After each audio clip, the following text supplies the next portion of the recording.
Hello my dear students, आज मैं आपको structure of atom chapter 2 11th class का एक बहुत ही प्यारा सा इजी सा टॉपिक पढ़ाने जा रहा हूं जो कि आपका 12th क्लास के फिजिक्स में भी है। नाम है इसका photo electric effect. Photo electric effect, देखिए फोटो इलेक्ट्रिक इफेक्ट क्या है आप इसको इस तरीके से समझिए। किसी भी मेटल पे, सपोज ये मेटल है मेरे पास, मेटल पे अगर कोई रेडिएशन स्ट्राइक करता है तो ये गर्म हो जाता है। हाँ हो जाता है भाई, बिल्कुल हो जाता है। गर्म होने के बाद अगर इसमें जो इलेक्ट्रॉन, इस मेटल में जो इलेक्ट्रॉन है वो ज़्यादा हीट को एब्जॉर्ब कर लेंगे तो वो अपनी सरफेस छोड़ के बाहर निकल जाते हैं। यही फोटो इलेक्ट्रिक इफेक्ट का पूरा फिनोमिनन है। ठीक है, इसी तरीके से हमें पढ़ना, ये डायग्राम आपको दिख रहा होगा। ठीक है, किस तरीके से है, बहुत इजी। मैं स्टार्ट करता हूं, देखिए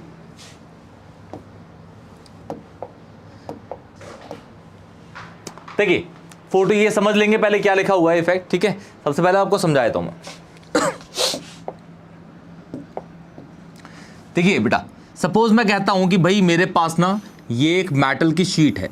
ठीक है, मेटल की शीट है और ये जनरली मेटल की शीट आपकी सोडियम, पोटेशियम, सीजियम, रुबिडियम ये सारी होती है, ग्रुप 1 एलिमेंट की होती है। लिथियम की नहीं लेते क्योंकि लिथियम बहुत छोटा एलिमेंट है और उसे इलेक्ट्रॉन निकालना बहुत मुश्किल है। ठीक है, ठीक, ये आगे के चैप्टर्स में आप कंप्लीटली इसके कॉन्सेप्ट पढ़ लेंगे पूरे। 9 इलेक्ट्रॉन्स को बना के रखा हमने भाई, 9 इलेक्ट्रॉन्स को हमने रख लिया। ठीक है, यहां पे ये है सूरज दादा है, ये सन का क्या काम है? सन को बस इसलिए माना है कि ये सोर्स ऑफ लाइट है एक, जो हमेशा कॉन्टिन्यूसली एक लाइट को देते रहेंगे और इस इलेक्ट्रॉन को टारगेट कर लेते हैं भाई। इस इलेक्ट्रॉन, ये इलेक्ट्रॉन है भाई जो हमें निकालना है। ठीक है, इस इलेक्ट्रॉन पे डायरेक्ट वो आ रहे हैं। सन की लाइट है तो सन की एनर्जी होगी। प्लैंक्स क्वांटम थ्योरी के अकॉर्डिंग रेडिएशन की एनर्जी क्या होती है? Energy of radiation is directly proportional to the frequency of radiation. Of proportionality को हटा के एच लगा देते हैं, मतलब इसकी एनर्जी है जो वो है E is equal to h nu. क्या है? H nu. अब इलेक्ट्रॉन जब एनर्जी को एब्जॉर्ब करेगा, तो अपनी पोजीशन को छोड़ के वो बाहर निकलता है। क्या करता है? अपनी पोजीशन को छोड़ के बाहर जब कोई भी चीज एनर्जी एब्जॉर्ब करती है तो एक्साइट होती है। एक्साइट मतलब वो बाहर निकलेगी। कहां से? अपनी जगह से एब्जॉर्ब करके इलेक्ट्रॉन बाहर निकलेगा। और देखिए हर चीज का एक मास होता है। मेरी बॉडी है, मेरी बॉडी का वेट है एक, मैं कहता हूं भाई मेरी बॉडी का वेट 75 kg है और मैं 10 किलोमीटर पर आवर की स्पीड से मूव करता हूं, तो मेरी बॉडी पे मास भी है और वेलोसिटी भी है, तो मेरी बॉडी पे मोमेंटम भी होगा और साथ साथ में काइनेटिक एनर्जी भी होगी। लेकिन यहाँ पे मैं जो इलेक्ट्रॉन की टर्म्स में लेके चलूँ तो इलेक्ट्रॉन का भी एक मास है, बहुत कम मास होता है उसका, लिख देते हैं यहाँ पे मास ऑफ इलेक्ट्रॉन। इसको डिनोट करते हैं me से। वैल्यू इज 9.1 इंटू 10 की पावर -31 kg इलेक्ट्रॉन का मास है। क्या ये इलेक्ट्रॉन का मास बहुत कम होता है, इलेक्ट्रॉन का मास। और ये एनर्जी को एब्जॉर्ब करेगा तो भाई मूव भी करेगा। अब मूव करेगा तो मास और वेलोसिटी है तो वो किस में कन्वर्ट हो गया? मोमेंटम में या फिर काइनेटिक एनर्जी भी। क्योंकि ये एनर्जी एब्जॉर्ब कर रहा है तो ये निकलेगा भी एक एनर्जी के साथ, क्योंकि according to the law of conservation of energy, energy में ही कन्वर्ट होती है। एनर्जी में ही कन्वर्ट होती है। तो यहां पे हम मोमेंटम ना लेके लेंगे वर्ड काइनेटिक एनर्जी। ये इलेक्ट्रॉन एक काइनेटिक एनर्जी से मूव करा, k.E। तो k.E का जो फॉर्मूला होगा वो दुनिया जानती है, क्या होता है? हाफ me मतलब इलेक्ट्रॉन किसका ले रहे हैं? मास, इलेक्ट्रॉन का मास ले रहे हैं, MeV²। ये काइनेटिक एनर्जी है। क्लियर है? तो ये एनर्जी आई और ये इलेक्ट्रॉन, ये इस काइनेटिक एनर्जी से इलेक्ट्रॉन निकला। लेकिन इसमें एक पंगा ये फंसा कि भाई जो इलेक्ट्रॉन है, ये जैसे ही एनर्जी एब्जॉर्ब कर रहा है और जब निकलेगा मतलब जैसे कहने का मतलब ये हुआ कि ये इलेक्ट्रॉन है, एनर्जी एब्जॉर्ब कर रहा है, ये रुका हुआ अपनी जगह पे। जब तक उसने एक extreme level of energy absorb नहीं करी तब तक वो अपनी जगह को हिलेगा नहीं। और जैसे ही इसने एक्सट्रीम लेवल, एक मैक्सिमम एनर्जी को एब्जॉर्ब कर लिया तो अपनी जगह को छोड़ के निकलेगा। और जगह को छोड़ के निकलने वाले पे बोलते हैं कि एक वर्क हुआ। क्या हुआ? वर्क हुआ। जब अपनी जगह को छोड़ के निकलेगा तो एक वर्क होगा इस पे, उसे बोलते हैं हम वर्क फंक्शन। क्या बोलते हैं यहाँ पे? Work function. क्या बोलते हैं? वर्क फंक्शन, उसको डिनोट करते हैं W नॉट से। किससे? W नॉट से। इसे बोलते हैं वर्क फंक्शन। क्या बोलते हैं? Work function. Work function, clear है? Work function. देखिए मैं आपको एक चीज बताता हूं सपोज कहते हैं ये हमारा ये फैन चल रहा है, ठीक है, फैन चल रहा है और यहां पे इसका स्विच है, ठीक है, ये भी बंद कर दिया मैंने। अब स्विच ऑन करके मैंने इसको चलाया, मैंने कहा कि भाई स्विच ऑन किया तो इसके वायर के थ्रू इसमें इलेक्ट्रिसिटी गई, इलेक्ट्रिसिटी मतलब इलेक्ट्रिकल एनर्जी गई। मैं कहता हूं बटन ऑन किया मैंने तो ये 10 जूल एनर्जी इस पे गई। तो क्या ये जो रोटेट करेगा पंखा, ये आपकी मैकेनिकल एनर्जी होगी या फिर इलेक्ट्रिकल रोटेशनल एनर्जी होगी? इलेक्ट्रिकल एनर्जी किस में कन्वर्ट हुई? रोटेशनल एनर्जी में या फिर मैकेनिकल एनर्जी में। तो क्या 10 जूल मैंने यहां पे इलेक्ट्रिकल एनर्जी दी तो क्या 10 जूल रोटेट करा? बिल्कुल नहीं, क्योंकि 100% दुनिया में ऐसी कोई मशीन ही नहीं बनी, दुनिया में एक भी ऐसी मशीन नहीं बनी है जो 100% एनर्जी को कन्वर्ट कर दे। 100% एनर्जी को कन्वर्ट कोई कर ही नहीं सकता, ऐसा दुनिया में कोई इंजन ही नहीं बना हुआ, ठीक है, चाहे वो टेस्ला हो या कोई भी हो, कितने से बड़े इंजन बना लो आप, आज तक ऐसा कोई इंजन नहीं बना जो 100% एफिशिएंट हो, 100% एनर्जी को कन्वर्ट करे। तो 10 जूल ये सपोज इस यहां से गया तो रोटेट करा, मान लेता हूं कि ये 7 जूल रोटेट करा, 10 जूल यहां से गई इलेक्ट्रिकल, लेकिन ये रोटेशनल या मैकेनिकल कितनी थी? 7 जूल। तो बची कितनी? 3 जूल। 3 जूल कहां गई भाई? 3 जूल आपको मिलेगी जो इस स्विच से जो कनेक्ट है इस पंखे के अंदर एक वायर को अगर आप टच करोगे ना तो वायर आपको गर्म मिलेगी, मतलब वो जो एनर्जी है वो रेजिस्टेंस की वजह से वहां रुक गई, in the form of heat, समझ गए? तो मतलब कहने क्या हुआ, law of conservation of energy can neither be created nor be destroyed. But ये यहां पे 2 भागों में बट गई। जो 10 जूल था वो एक तो 3 जूल हीट रह गई मान लेते हैं, और 7 जूल ये रोटेट कर गया पंखा, तो ये होगी टोटल। तो यहां पे भी इस तरीके से लगाना है, एक एनर्जी थी जो आ रही है, एक एनर्जी थी जो आ रही है, वो ये वाली एनर्जी जो है जो आ रही है वो 2 एनर्जीज में बट गई। मतलब according to the law of conservation of energy, according to the law of conservation of energy, सबको पता है क्या कहता है भाई? Energy can neither be created nor be destroyed, ठीक है ना, convert into one form to another. तो ये वाली जो आने वाली फ्रीक्वेंसी थी, एनर्जी थी, वो किस में कन्वर्ट हो गई? काइनेटिक एनर्जी और वर्क फंक्शन में। किसमें? वर्क फंक्शन में। इसका फॉर्मूला सबको पता है, E is equal to h nu. Kinetic energy का सबको पता है, वर्क फंक्शन का फॉर्मूला होता है एच म्यू नॉट, और यहां पे एच तो ये वर्क फंक्शन W नॉट होता है, तो ये इक्वल है आपका H mu not. H is Planck's constant जो आपको सबको पता है 6.626 इंटू 10 की पावर -34 जूल पर second, and mu naught is यहां पे थ्रेशोल्ड फ्रीक्वेंसी। क्या होती है? Threshold frequency. ये सारी स्टेटमेंट मैं लिखवा दूंगा, इसकी सबकी डेफिनेशन भी लिखवा देता हूं मैं, क्लियर? ठीक, तो ये इसमें कन्वर्ट हो गया भाई। इसकी एनर्जी क्या है? H mu. इसकी क्या है? Half MEV² plus H mu not, ठीक है। अब इस फॉर्मूले को मैं ऐसे मैनिपुलेट करता हूं, इस तरीके से ड्राइव करता हूं कि वेलोसिटी एक साइड रह जाएगी और बाकी की सारी चीजें एक साइड फेंक दूंगा मैं, क्लियर? तो सबसे पहले क्या करता हूं, इसको उठा के वहां फेंकता हूं, तो ये हो जाएगा h mu naught is equal to half MEV²। 2 को ऊपर डाला, यहां पहले एच कॉमन ले लिया मैंने, एच कॉमन ले लिया, 2 ऊपर फेंक दिया, ME नीचे फेंक दिया, यहां क्या बचा? V² बचा। V² का जो स्क्वायर उधर फेंकता हूं तो ये √2 बन गया, और ये मीटर पर सेकंड। तो जो इस वाली वेलोसिटी, ये वो वेलोसिटी है जिससे इलेक्ट्रॉन क्या कर रहा है? भागेगा यहां से। ये वो वेलोसिटी है जिससे इलेक्ट्रॉन यहां से भाग जाएगा, क्लियर है? ठीक अब यहां पे इस फॉर्मूले को याद रखिएगा। इसके बाद हम 3 केसेस करेंगे यहां पे। सबसे पहले इसकी स्टेटमेंट पढ़ लेते हैं, यही हुआ कि नहीं हुआ, ठीक है? कि फॉर्मूला जो जनरेट हुआ है ये आपका याद रखिएगा बेटा, law of conservation of energy. The photoelectric effect is the emission of electrons when electromagnetic radiation, ये वाली लाइट, ठीक है, electromagnetic radiation such as light hits a material, और जो इलेक्ट्रॉन्स एमिट होंगे उसे बोलेंगे क्या? फोटो इलेक्ट्रॉन, क्लियर है? तो फोटो इलेक्ट्रिक इफेक्ट यही है, किसी भी मटेरियल पे, मेटल पे जब लाइट स्ट्राइक करेगी तो उसका इलेक्ट्रॉन स्केप आउट हो जाएगा, बाहर निकल जाएगा, ठीक है ना? तो ये है आपका, इसको लिख लीजिए पहले, फिर यहाँ पे इसके 3 केसेस कराऊंगा, फिर यहाँ पे हर चीज की डेफिनेशन लिख देंगे यहाँ पे, क्लियर है? 3 डेफिनेशंस बेसिकली लिखनी पड़ेगी हमें यहाँ पे। एक यहाँ पे वर्क फंक्शन की, एक थ्रेशोल्ड फ्रीक्वेंसी की। जल्दी पहले यहाँ तीनों केसेस कर लेते हैं,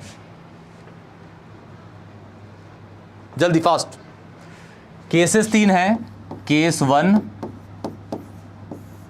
केस 2, केस 3,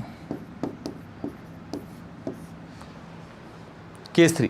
देखिए हम यहां पे जो टारगेट करेंगे बेटा जी, टारगेट हम करेंगे इस वाले को, इसको ध्यान से देखिए। इसको, ये क्या है वेलोसिटी वाले फॉर्मूले में, ये जो चीज है ये फ्रीक्वेंसी है नॉर्मल जिससे लाइट आ रही है, वो फ्रीक्वेंसी जिसके साथ लाइट आ रही है, ठीक है। और ये वाली फ्रीक्वेंसी जिससे इलेक्ट्रॉन निकल रही है। मतलब ये वाली जो है फ्रीक्वेंसी म्यू इज इनकमिंग और mu naught is outgoing. Incoming and outgoing, incoming is mu and outgoing is threshold वाली। क्लियर। केस 1 में अगर आने वाली फ्रीक्वेंसी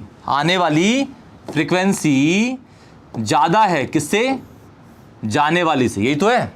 आने वाली फ्रीक्वेंसी है वो जाने वाली से अगर ज्यादा है तो वेलोसिटी क्या होगी भाई इलेक्ट्रॉन की। देखो आने वाली ज्यादा है जाने वाली से, तो ये जो वैल्यू है ये ग्रेटर है, ये छोटा है, तो इन दोनों का जो सब्ट्रैक्शन होगा पॉजिटिव होगा, मतलब velocity of electron is also positive. क्या होगी यहाँ पे, पॉजिटिव। क्या होगी बोलो, पॉजिटिव।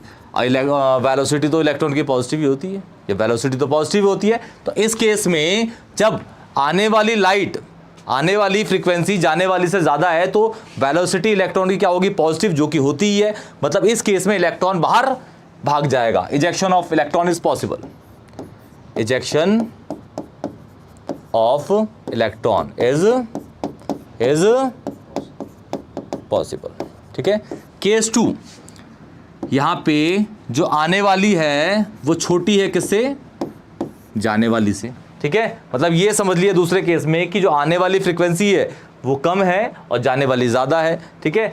तो अगर ये वाली बड़ी है इससे तो ये वाली वैल्यू नेगेटिव होगी, तो वेलोसिटी इलेक्ट्रॉन भी क्या हो गया, negative.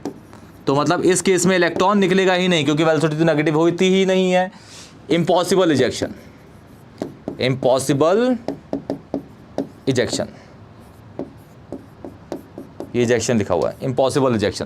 Case 3, incoming and outgoing both are same. Incoming and outgoing दोनों क्या है, सेम। थ्रेशोल्ड और आने वाली दोनों की दोनों सेम है, तो ये वाली वैल्यू क्या हो जाएगी, 0। तो पूरा का पूरा वेलोसिटी क्या हो जाएगा, 0। वेलोसिटी क्या हो जाएगी यहाँ पे, 0 मीटर पर सेकेंड। क्लियर, मीटर पर सेकेंड, क्या मीटर पर सेकेंड। ध्यान सुनिए, थर्ड वाला जो केस है, थर्ड वाले केस में जो इलेक्ट्रॉन निकलेगा, ठीक है, वो पूरा निकलेगा ही नहीं। मतलब कहने का है कि सपोज मैं कहता हूं कि भाई ये एक मेटल है, लाइट आई, इसके बीच का इलेक्ट्रॉन की बात कर रहा हूं, पूरे मेटल के बीच के, इधर से भी बीच में, इधर से भी बीच में, बिल्कुल सेंटर का इलेक्ट्रॉन की बात कर रहा हूं। इधर से लाइट आई तो इलेक्ट्रॉन जब एनर्जी एब्जॉर्ब करेगा, थर्ड वाले केस में जब इनकमिंग एंड आउटगोइंग दोनों क्या है, सेम है, तो एनर्जी एब्जॉर्ब करेगा, वो अपने सरफेस पे आएगा, दोबारा अंदर घुस जाएगा, उसे बोलते हैं जस्ट रिएक्शन। मतलब वो मेटल पे ही रहेगा, पहले कोर से बाहर निकल के सरफेस पे आया, लेकिन सरफेस को छोड़ेगा नहीं, सरफेस को छोड़ के दोबारा कहाँ, उसी पोजीशन पे घुस गया, तो उसे बोलते हैं जस्ट इजेक्शन। इस वर्ड को याद रखना, जस्ट इजेक्शन बोलते हैं इसको, जस्ट इजेक्शन का केस, जस्ट इजेक्शन क्या है बेटा जी, just ejection of electron. Clear है। तो ये तीनों केसेस हैं इसके, जल्दी से नोट कर लीजिए बेटा। हम जो पढ़ेंगे वो ये वाला केस पढ़ेंगे न्यूमेरिकल्स में, और ये वाला थर्ड, ये सेकंड वाला केस बनेगा ही नहीं, सेकंड वाला कहीं बनेगा ही नहीं, क्योंकि उसमें इलेक्ट्रॉन निकलेगा ही नहीं भाई, उसमें इलेक्ट्रॉन निकलेगा ही नहीं। हमेशा जो इनकमिंग वो है, इनकमिंग फ्रीक्वेंसी आउटगोइंग के बराबर होगी, ठीक है ना, ठीक, बराबर, सॉरी थर्ड केस में, या फिर बड़ी हो सकती है, ठीक है, दोनों बराबर होंगी या फिर ये बड़ी होगी, दोनों बराबर होंगी आने जाने वाली, या फिर ये बड़ी ये छोटी होगी। ऐसा नहीं होगा कि ये बड़ी ये छोटी होगी नहीं कभी। क्लियर है, ठीक, परफेक्ट, ठीक। तो यहाँ पे कुछ हम डेफिनेशंस लिखते हैं, अब इसकी 3 डेफिनेशंस लिखते हैं इसकी। ये फोटोइलेक्ट्रिक इफेक्ट तो हो गया। वर्क फंक्शन की लिखो बेटा जी, इंपॉर्टेंट है, work function.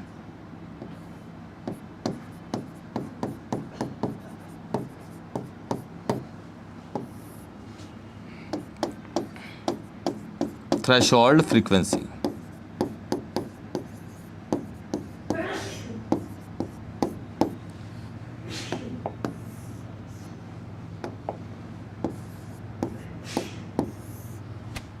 Work function, threshold frequency and threshold wavelength.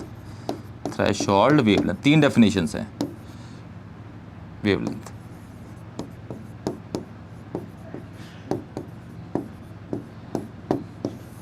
ये पहला वाला work function, the minimum amount of energy required to eject an electron from the metal sheet. सबसे कम एनर्जी जो इलेक्ट्रॉन पे होगी वहां से निकलने के लिए, उसे बोलते हैं क्या? ठीक है, work function. The minimum amount of energy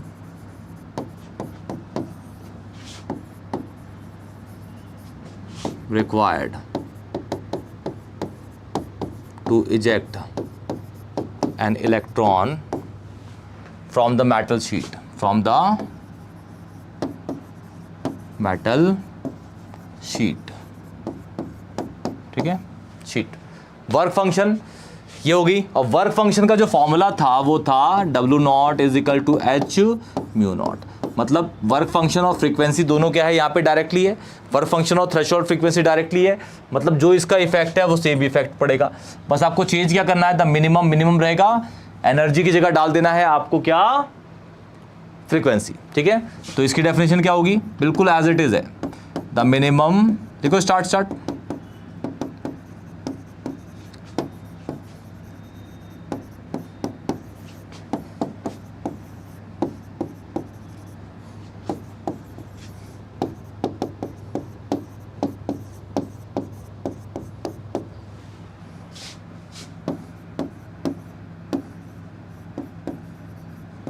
from the metal sheet, from the metal sheet, metal sheet, from the metal sheet। ठीक है, called threshold frequency। अब आपको पता है कि फ्रीक्वेंसी और वेवलेंथ क्या होते हैं, एक दूसरे के इनवर्सली प्रोपोर्शनल होते हैं। तो यहाँ पे ये थ्रेशोल्ड फ्रीक्वेंसी और ये थ्रेशोल्ड वेवलेंथ है, तो इसकी डेफिनेशन में ये मिनिमम की जगह क्या जाएगा, बस मैक्सिमम, क्योंकि frequency and wavelength both are inversely proportional. देखा होगा ना आपने, C is equal to nu into lambda. बेटा इसको और लिखो अच्छे तरीके से, nu is equal to C by lambda, हाँ कि ना, बोलो, इनवर्सली है ना। तो ये मिनिमम होगा तो ये क्या होगा, मैक्सिमम। क्लियर है, और फ्रीक्वेंसी की जगह क्या जाएगा, wavelength. The maximum amount of wavelength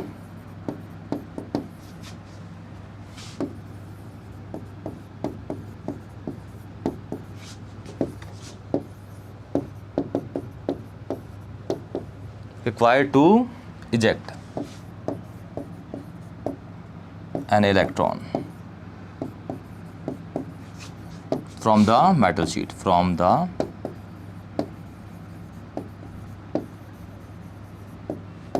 metal sheet, called threshold wavelength, called threshold wavelength। First, अब इसके न्यूमेरिकल स्टार्ट करते हैं। ठीक है, फर्स्ट डन। ये तीनों डेफिनेशन पूछी जाती है भाई, आपसे बोल दिया जाए क्वेश्चन के अंदर कि मिनिमम एनर्जी निकालो, तो क्या निकालनी है, वर्क फंक्शन। आपसे बोल दिया जाए कि मिनिमम फ्रीक्वेंसी निकालो, आपसे बोल दिया जाए कि मिनिमम वेवलेंथ, थ्रेशोल्ड। क्लियर है, जेई में ऐसे क्वेश्चंस उठते हैं, नीट में भी ऐसे क्वेश्चंस उठते हैं। आपसे ये नहीं बोलेगा थ्रेशोल्ड निकालो, आपसे मिनिमम मैक्सिमम बोलेंगे, एनर्जी, वर्क फंक्शन। समझ गए क्या कह रहा हूँ मैं? ठीक है, तो चलिए अब स्टार्ट करते हैं इसके प्यारे से न्यूमेरिकल्स। क्लियर, कोई भी डाउट हो तो कमेंट सेक्शन में ज़रूर बताइएगा बेटा। वीडियो को लाइक करिए और चैनल को ज़रूर सब्सक्राइब करिए। पूरा कंटेंट 11 12 की पूरा कंटेंट आपको मैं यहीं डाल दूंगा, आप इजीली देख लीजिएगा, बिल्कुल सारा का सारा। क्लियर, ये है आपका एक न्यूमेरिकल प्यारा सा, ये एनसीईआरटी का प्रॉब्लम नंबर है बेटा, ये एक्सरसाइज का नहीं है। एनसीईआरटी में 2 तरीके के क्वेश्चन है, एक है प्रॉब्लम नंबर जो एग्जाम्पलर टाइप में दे रखे हैं, सॉल्व्ड है, और एक है आपके एक्सरसाइज के जो अनसॉल्व्ड है। ठीक है, तो ये आपका दे रखा है 2.9 प्रॉब्लम नंबर। क्या कह रखा है, पूरा सिनेरियो बना के चलेंगे भाई हम, जैसे मैं डायग्राम बना रहा हूं वैसे ही डायग्राम बना के चलूंगा। क्या रखा है, द थ्रेशोल्ड फ्रीक्वेंसी, ये म्यू नॉट है। ठीक है, सिंबल म्यू नॉट है ये। ठीक है, फॉर अ मेटल इज ये 10 की पावर 7.0 10 की पावर 14 है, ये 10 की पावर 14 है, सेकंड इनवर्स। क्लियर है, ठीक है। Calculate the kinetic energy of an electron emitted with the radiation of frequency 1.0 10 की पावर 15 हिट द मेटल। ठीक है, मतलब कहने का ये हुआ कि सपोज ये एक मेटल की शीट है, 4 इलेक्ट्रॉन बना लेते हैं इस पर। ठीक है, ये चारों इलेक्ट्रॉन हो गए। ये सूरज दादा है, यहाँ पे कोई भी सोर्स ले सकते हो, मैं हमेशा सन बना लेता हूँ क्योंकि यहाँ मेंशन भी नहीं कर रखा कि भाई किससे लाइट आ रही है। वो टॉर्च भी हो सकता है, वो टॉर्च, लेकिन टॉर्च में इतनी फ्रीक्वेंसी और वो नहीं होती। ठीक है, एनर्जी नहीं होती उसमें। ठीक है, तो ये जो लाइट आ रही है और इस इलेक्ट्रॉन पे सपोज कहते हैं, टारगेट कर लेते हैं इसको, तो इसकी फ्रीक्वेंसी दे रखी है हमें, वो दे रखी है ये वाली है। ठीक है, जो हिट कर रही है मेटल पे, जो हिट करेगी वो आने वाली होगी हमेशा। इसकी फ्रीक्वेंसी दे रखी है 1.0 इंटू 10 की पावर 15 ना बेटा, सेकेंड इनवर्स। ठीक है, और ये इलेक्ट्रॉन जब निकलेगा तो इसकी ये इनकमिंग है, ये आउटगोइंग है, तो थ्रेशोल्ड दे रखी है 7.0 इंटू 10 की पावर 14 है। 10 की पावर 14 है बेटा, ये 7.0 इंटू 10 की पावर 14 सेकेंड इनवर्स। आपको निकालना क्या है, काइनेटिक एनर्जी। क्या निकालना है, kinetic energy according to the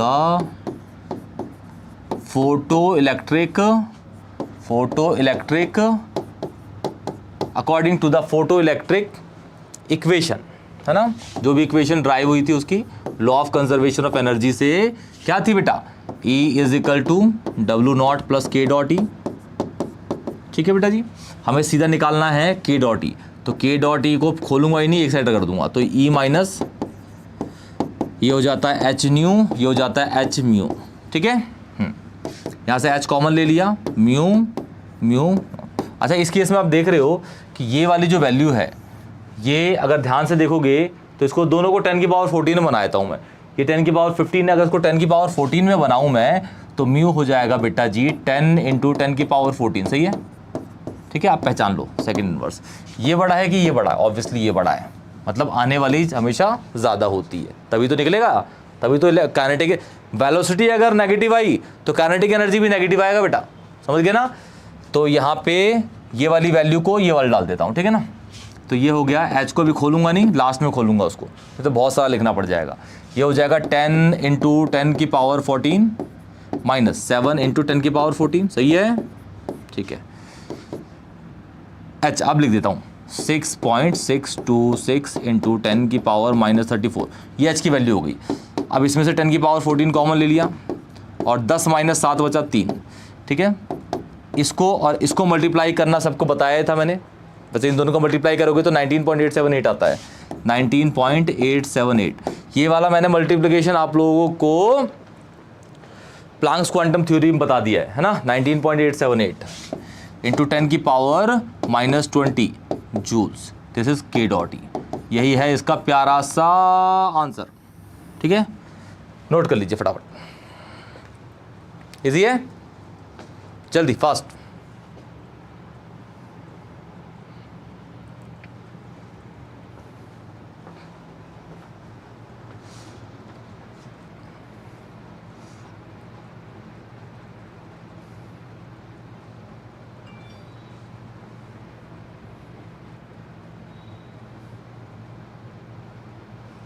जल्दी बेटा स्क्रीनशॉट ले लीजिए इसके और कमेंट करके ज़रूर बताइएगा कि लेक्चर कैसा लगा, ठीक है।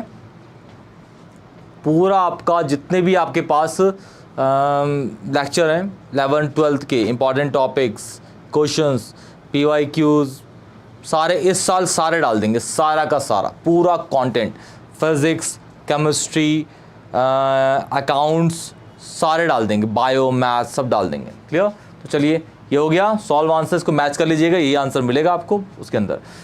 क्वेश्चन नंबर था 2.9 प्रॉब्लम नंबर, सॉरी, ठीक है। बढ़ते हैं आगे, एक और प्यारा सा एक क्वेश्चन है, मुझे तो लग रहा है एक्सरसाइज का है, एक्सरसाइज 2.12 है, एक्सरसाइज 2.12। अभी हमने केस 1 पढ़ा जिसमें इनकमिंग ज़्यादा थी आउटगोइंग से, ठीक है। अब ये जो केस है शायद केस 3 है जिसमें इनकमिंग और वो बराबर थी, ठीक है, ठीक है बेटा, ठीक। क्या कह रखा है, इसको याद कर ली, electrons are emitted with zero velocity, velocity zero है तो काइनेटिक एनर्जी भी जीरो होगी क्योंकि half mv square. Clear, from a metal surface when it is exposed to the radiation of, मतलब मेटल को रखा गया एक रेडिएशन के अंदर इसकी वेवलेंथ ये है, तो आपको वेवलेंथ दे रखी है बेटा, wavelength. Calculate the threshold frequency and work function, आपको म्यू नॉट निकालना है, थ्रेशोल्ड। अगर ये मिनिमम फ्रीक्वेंसी बोलता तो क्या निकालते, तो भी आप फ्रीक्वेंसी ही निकालते। क्लियर है बेटा, ठीक है। तो सबसे पहले इसका डायग्राम बना लेते हैं, प्यारा सा छोटा सा। चीज़ों को, टॉपिक को ना डायग्राम के थ्रू करोगे ना समझ आएगा कि भाई क्या हो रहा है, ठीक है। विजुलाइज कर लो चीज़ों को।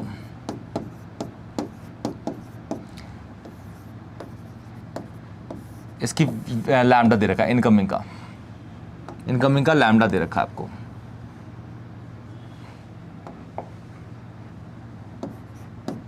सिक्स 6800 तो 6800 10 की पावर -10, 68 इंटू 10 की पावर -8 मीटर, ये लैम्डा है। ओ लैम्डा हो गया, ठीक है ना, ठीक है। और निकालना क्या क्या है बेटा, थ्रेशोल्ड निकालनी है एंड वर्क फंक्शन निकालना है। क्लियर है, ठीक। सबसे पहले क्या करता हूँ, मेरे पास लैम्डा है तो इससे मैं फ्रीक्वेंसी निकाल ला। देखो पहले मैं एक चीज़ प्रूफ करता हूँ, वेलोसिटी 0 है तो इनकमिंग और आउटगोइंग फ्रीक्वेंसी दोनों सेम होगी। देखो प्रूफ कर दिखाता हूँ यहीं पे। According to the photo electric equation, E K dot E plus W naught, ठीक है। E half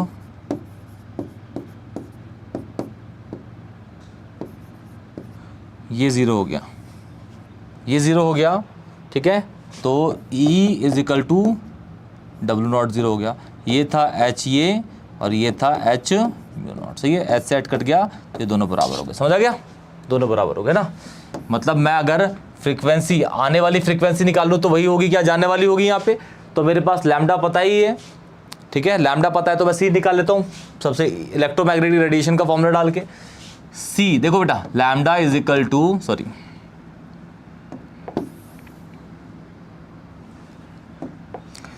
mu is equal to C by lambda. What is C, 6 8 into 10 की power -8 upon what is lambda. अरे उल्टा डाल दिया बेटा, कोई बात नहीं। 3 सी की वैल्यू 3 इंटू 10 की पावर 8 एंड दिस इज 680। क्या हो रहा है भाई, ये ना ये वाली वैल्यू है, इंटू 10 की पावर -8, ठीक है। ऊपर भेज दूंगा और इसको 300 कर देता हूँ मैं, ठीक है। 300 इंटू 10 की पावर 14 और ये हो गया 68। ये आ जाएगा आपका सेकेंड इनवर्स में। निकालो भाई क्या है, कैलकुलेट करो, सॉल्व करके बताओ इसे। ये फ्रीक्वेंसी और यही फ्रीक्वेंसी आपकी ये आने वाली है और ये दोनों जाने वाली भी यही होगी, जाने वाली भी बोलो 4.41 इंटू 10 की पावर 14 सेकेंड इनवर्स। क्लियर है, आने और जाने वाली दोनों सेम है। तो पहला वाला निकल गया, ये वाला, ये निकल गया, ये वाला हो गया बेटा, ठीक है। अब निकालते हैं ये। तो वर्क फंक्शन का formula H mu not, H की वैल्यू 6.34, म्यू नॉट की क्या है बेटा, ये निकाली है हमने 4.141 इंटू 10 की पावर 14। इसको मल्टीप्लाई करो बेटा, इन दोनों को।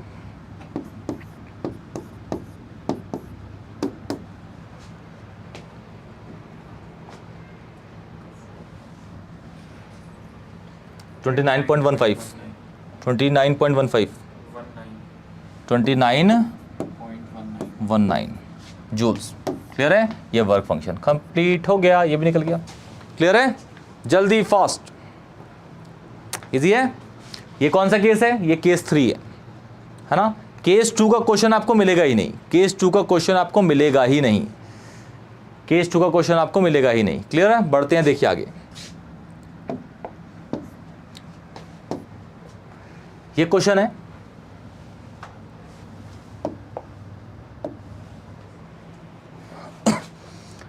ये इसका लास्ट क्वेश्चन है बेटा, फोटो इलेक्ट्रिक इफेक्ट का ये लास्ट क्वेश्चन है, बहुत प्यारा सा है, ध्यान से देखिएगा। क्या क्या रखा है, अ फोटोन ऑफ वेवलेंथ मतलब आने वाली लाइट की वेवलेंथ दे रखी है, ठीक है ना। 4 × 10 की पावर ये दे रखी है, strikes on a metal, the work function of a metal is 2.13, और ये किस में है, ईवी। ईवी होता है आपका इलेक्ट्रॉन वोल्ट। इलेक्ट्रॉन वोल्ट क्या होता है, इलेक्ट्रॉन वोल्ट। और एक इलेक्ट्रॉन वोल्ट जो जूल में कन्वर्ट किया, भी एनर्जी की यूनिट है electron volt, EV electron volt. जब इलेक्ट्रॉन वोल्ट को जूल में कन्वर्ट करते हैं तो वैल्यू मल्टीप्लाई होती है 1.6 × 10 की पावर -19 ऑफ जूल। ये आपको नीचे दे रखी है बेटा, ये दे रखी है, दिख रहा है। 1 EV गिवन है, क्वेश्चन में गिवन है, और ये एक्सरसाइज का 2.9 है भाई, एनसीईआरटी का ये 2.9 एक्सरसाइज का, 2.9 एक्सरसाइज का, क्लियर है। ठीक है, तो सबसे बना निकालना क्या क्या भाई, निकालना है आपको आने वाली लाइट की एनर्जी निकालनी है, एनर्जी ऑफ अ फोटोन जो आएगी लेकिन ईवी में, इलेक्ट्रॉन वोल्ट में। और दूसरा काइनेटिक एनर्जी निकालनी है, और तीसरा इलेक्ट्रॉन किस वेलोसिटी से भाग जाएगा, ठीक है, मेटल से। तो ये सॉल्यूशन है बेटा जी, ये मेटल हो गया, मेटल की शीट, ठीक है।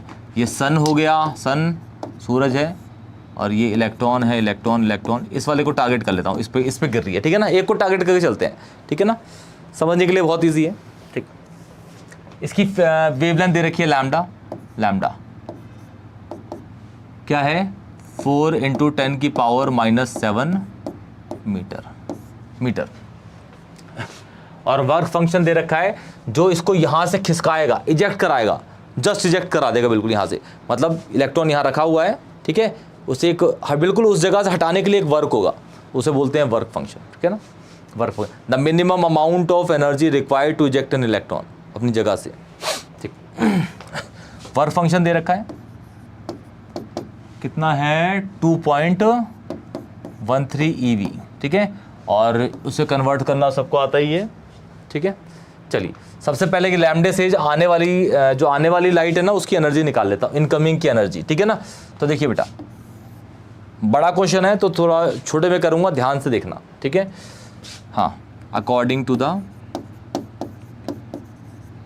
प्लांक्स क्वांटम थ्योरी, समझ जाओगे ना, PQT Planck's quantum, E = h nu होता है बेटा, E =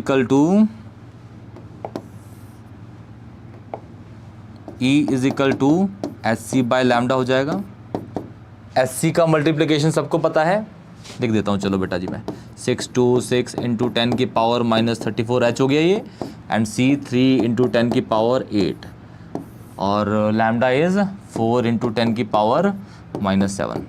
ऊपर वाले को मल्टीप्लाई करोगे ना बेटा जी तो ये हो जाएगा, इसको इन पूरे ऊपर वाले को 19.878 × 10 की पावर -26, और 4 × 10 की पावर -7, इसको डिवाइड करो बेटा, इसको और इसको,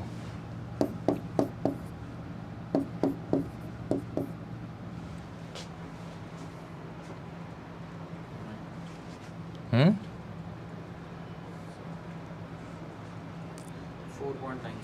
4.96 × 10 की पावर -19 जूल। लेकिन ये कौन सी आने वाली की, लेकिन एनर्जी निकालनी तो है हमें, किस में निकालनी है, लेकिन ईवी में, किस में निकालनी है, ईवी में। और हमें पता है कि एक ईवी इतना होता है, तो हमें इतने जूल में निकालना है ईवी में, तो ये हो जाएगा सबको पता है भाई, ये वाली चीज़ पता है सबको, तो 1 EV = 1.6020 × 10 की पावर -19 है, ठीक है। हम मुझे कितने के लिए निकालना है, इतने के लिए निकालना है, तो ये हो जाएगा आपका 4.96 × 10 की पावर -19 अपॉन 1.6020 × 10 की पावर -19, ठीक है।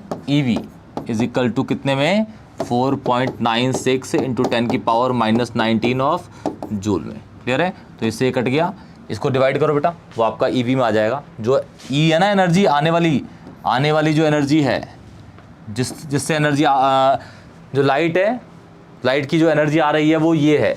जूल में तो हमने निकाल ली थी यदि, लेकिन जूल में नहीं पूछी, EV में, तो EV में ये होगी, बताओ 3.10 EV है, क्लियर है, 3.10 EV हो गया, क्लियर। 3.10 EV आने वाली होगी, ठीक है। अब मुझे वर्क फंक्शन पता ही है, मैं निकाल लेता हूँ काइनेटिक एनर्जी। काइनेटिक एनर्जी भी किस में निकलेगी, ईवी में, क्योंकि ये भी ईवी में है वो भी ईवी में है, तो यूनिट का तो ध्यान रखना ही पड़ता है। तो अब according to the photo electric effect equation, photo electric equation, electric equation ये हो जाएगा बेटा जी आपका E plus E is equal to K dot E plus W naught. Clear है, ठीक। निकालना क्या है, K dot E is equal to E minus W naught, 3.10 minus 2.13, 0.97 EV। ये आपकी काइनेटिक एनर्जी हो गई किसके अंदर, EV के अंदर। मुझे लेकिन चलो काइनेटिक एनर्जी मैंने निकाल भी ली, ठीक है। लेकिन काइनेटिक एनर्जी के बाद मुझे क्या निकालना है अभी, वेलोसिटी। लेकिन वेलोसिटी मैं तब निकालूंगा जब मैं काइनेटिक एनर्जी की यूनिट रखूंगा जूल के अंदर। किसके अंदर, जूल के अंदर। इलेक्ट्रॉन वोल्ट डालूंगा तो जूल में वो वेलोसिटी जो है वो मीटर पर सेकंड में नहीं आएगी। तो सबसे पहले मुझे किस में कन्वर्ट करना पड़ेगा, काइनेटिक एनर्जी को जूल के अंदर, तभी तो वैल्यू पुट करूंगा हाफ mv स्क्वायर में, तो मेरा जो वेलोसिटी आएगी वो किस में आएगी, मीटर पर सेकंड में। तो यहाँ पे काइनेटिक एनर्जी को मैं निकाल लेता हूँ किसके अंदर, जूल के अंदर। तो ये हो जाएगा 0.97 इंटू 1.6 इंटू 10 की पावर माइनस 19 जूल। बताओ बेटा जी क्या आ रहा है, ये बताओ, मल्टीप्लाई करो इन दोनों को। 1.5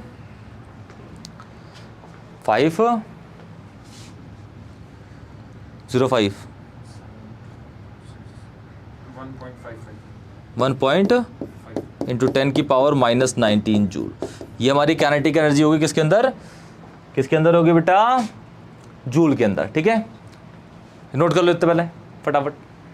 काइनेटिक एनर्जी होगी ये। अब काइनेटिक एनर्जी पता चली गई, और मास ऑफ इलेक्ट्रॉन यहाँ नहीं दे रखा, लेकिन सबको पता होता ही है 9.1 इंटू 10 की पावर माइनस 31 kg होती है। ठीक है, तो फॉर्मूला डाल के निकाल लेंगे। पहले नोट कर लेते हैं इसको, नोट कर लीजिए बेटा फास्ट।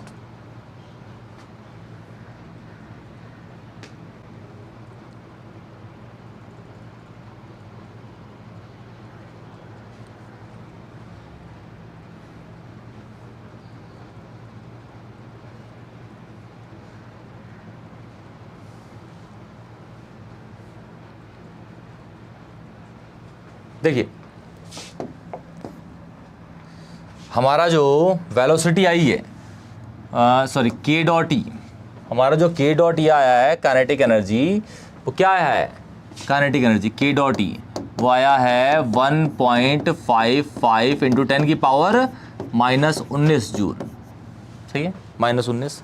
और हमें वेलोसिटी किसकी पता करनी, इलेक्ट्रॉन की। तो इलेक्ट्रॉन का मास तो लगेगा ना बेटा, क्योंकि हाफ mv स्क्वायर में m तो है, और मास ऑफ इलेक्ट्रॉन इज हमेशा वाला कांस्टेंट ये। तो ये हो जाएगा k dot E is equal to half MEV square. इसको ऊपर भेजूँ तो ये 2k डॉट ई हो गया, मतलब मल्टीप्लाई, ठीक है, अपॉन ME, और ये किस में हो गया, अंडर रूट में। हमारा क्या जाएगा, वेलोसिटी इन मीटर पर सेकंड। काइनेटिक एनर्जी पता है, ये रहा, मास पता है, ये रहा, 2 कांस्टेंट करके निकल गया मीटर पर सेकंड में।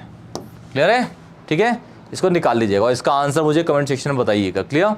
तो ये आपका पूरा का पूरा फोटो इलेक्ट्रिक इफेक्ट था। ठीक है, ऐसे कि जैसे ये 2 टॉपिक खत्म, 3 टॉपिक आपके यहाँ खत्म हो चुके हैं। एक आपका electromagnetic radiation, Planck's quantum theory and photo electric effect. जो नेक्स्ट टॉपिक होगा वो होगा हाइजेनबर्ग अनसर्टेनिटी प्रिंसिपल। बहुत इजी है, बहुत इंपॉर्टेंट है, बहुत ही ज़्यादा, सर वर्नर हाइजेनबर्ग। ठीक है, मिलते हैं नेक्स्ट वीडियो में, तब तक के लिए टेक केयर।